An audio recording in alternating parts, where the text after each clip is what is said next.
Ndugu wananchi, kwa masikitiko makubwa natangaza kifo cha Mheshimiwa David Cleopa Msuya, makamu wa kwanza wa rais na waziri mkuu mstaafu wa Jamhuri ya Muungano wa Tanzania, kilichotokea leo tarehe 7 saa 3 asubuhi katika hospitali ya Mzena jijini Dar es Salaam alipokuwa akipatiwa matibabu ya ugonjwa wa moyo.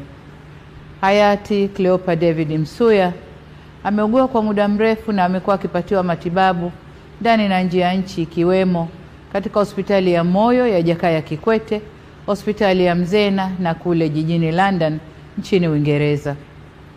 Natoa pole kwa familia, ndugu, jamaa, marafiki na Watanzania wote kwa msiba huo mkubwa kwa taifa.